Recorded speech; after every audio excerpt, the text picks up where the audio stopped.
good morning. No quadruple for Manchester City. Yesterday, Jane, Chelsea.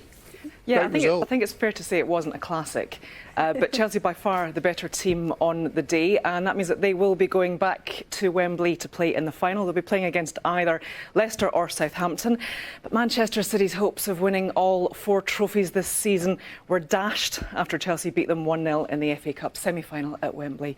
Before the match, there was a minute's silence for Prince Philip, the Duke of Edinburgh, as there was at many sporting events yesterday. Joe Wilson reports. There was a crucial victory for Newcastle in their bid to avoid relegation in the Premier League. They beat West Ham 3-2 and are now 9 points clear of the drop zone. But pain. Norwich City have been promoted back to the Premier League at the first time of asking. Now in Scotland, Rangers and Celtic go head-to-head today in the 4th round of the Scottish Cup. To rugby now, and France will play England in next week's Women's Six Nations final after a comprehensive victory over Ireland. To Formula One now, and Lewis Hamilton said he needed a perfect lap and a little bit more to beat the Red Bulls to pole position for this afternoon's Emilia-Romagna Grand Prix, and he delivered.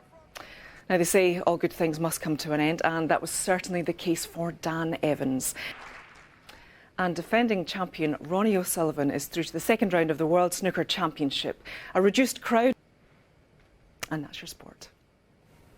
Thanks, Jane. Yes. Hi there, nice good morning. Good morning, nice to see you both as well. We're going to start with the FA Cup semi-final because just one goal separated the two sides yesterday. Always strange to see a match going on at Wembley with no fans, not great atmosphere. But, as we've been hearing, there will be 4,000 fans inside Wembley this evening for the semi-final between Leicester and Southampton, the latest government pilot event. And the winner of that match knows that they will face Chelsea in the final. So Sheffield United relegated, while Norwich City have sealed an immediate return to the Premier League. Now to Formula One, and the world champion Lewis Hamilton will hope to make it 2 wins from 2 this season as he starts from pole for this afternoon's Emilia-Romagna Grand Prix. The Mercedes. Now, he might have been knocked out of the semi-finals of the Monte Carlo Masters, having beaten world number 1 Novak Djokovic earlier in the week. But Dan Evans still has a chance of silverware. And defending champion Ronnie O'Sullivan is through to the second round of the World Snooker Championship. A reduced... Give him a good night. Well, it really does make a difference. So more than 300 fans watching on there for Ronnie O'Sullivan. Good to see. Thank you, Jane. Thanks very much indeed. Thank you. Well, Simon Brotherton reminded us at the beginning, didn't he, that the opening weekend of the season, they beat West Ham, you know, and you look at the fortunes of the two clubs, how they've gone over the last 9 months or so. It's not how you start, it's how you finish, isn't it? And actually, that was a game that was just beautifully poised, wasn't it? With one team desperate to survive and the other team desperate to get into Europe, and it provided... Or a Newcastle side that have found a little bit of form. St Maximum's back in the side, Wilson's back in the side, led to a really good game. And Newcastle's form, St Maximin came on, of course, against Burnley, but today he started. Is it all down to his presence, this dynamism and speed with which they're playing? Because I did an analysis on West Ham last weekend, saying how they catch teams out, they're direct and they... Creeping in, because they conceded 10 goals in 4 games. I mean, yes, incredibly entertaining to watch their matches, and they've scored 3 in those as well, but mistakes were creeping in, weren't they? Yeah, it's strange for a day. Congratulations to Sheffield United fans, players and the club in general, because it has been a season of fine margins, really. When you look back, they've never been thumped massively week in, week out. In fact, 8 out of 10 of their first defeats were by 1-goal margins, and that kind of is today, isn't it? It kind of sums it all up, really. Exactly the same today. That's within them. If you can steer them in the right direction, then they have the quality to come back up, but they've been far away from the most. OK, well, congratulations, we must say, to Norwich, who have won promotion back to the Premier League. They did it, of course, after just 1 season in the Championship, so best of luck to Sheffield United in their endeavours. Brentford and Swansea both drew at lunchtime, which meant that Daniel Farke's side sealed their return to the top flight ahead of their match at home to Bournemouth, which they ended up ground to make up in the race for the top 4, while Tottenham were just a point better off. Steve Bauer was hoping for another 9-goal thriller. Those European places, but you saw signs to be hopeful, to be positive about. Yeah, it was much better from Everton in an attacking sense. Carlo Ancelotti said it himself, one of the better. A new lease of life that I haven't seen of recent weeks. So where does Dominic Calvert-Lewin fit into all that when he comes back? Well, it's a really good question. Precedented quadruple against a Chelsea side looking to reach a fourth FA Cup final in 5 seasons. Commentary from Martin Keown and Steve Wilson. One thing that is absolutely sure, under Thomas Tuchel, Chelsea's defence has improved massively. They were conceding a goal a game under Frank Lampard. That's down to 0.5, and that includes the 5 goals that West Brom scored against them, which seems now to be something of an anomaly. You sense that this was a tactical kind of like a real dream for him. How is he going to nullify Man City?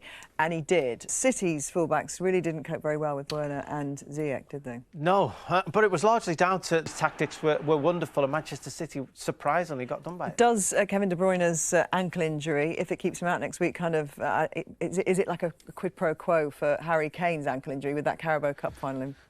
Probably does. Yes or no answer. Yes, Thank you very much, does. Alex and Leon. Chelsea will wait to see if it's Leicester or Southampton in the final, but for City, thanks to Tuchel, there'll be no quadruple. From all of us, good night.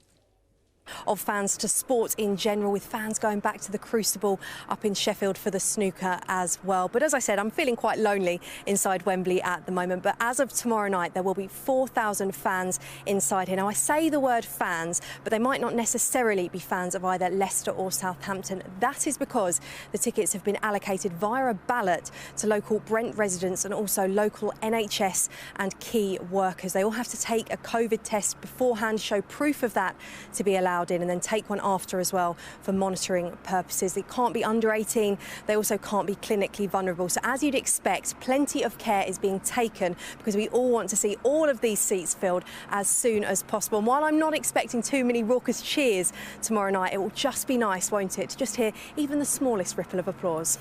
Yeah, you're definitely right on that count. And for those who've been following the government's roadmap, Kelly... Yeah, exactly that. It's the first of 3 test events being held here by the government, as you said. Then they're working closely with local event organisers, the FA and the like, to ensure we can get fans safely back into stadia. That's why, as I said, then they are having to do these COVID tests before and after.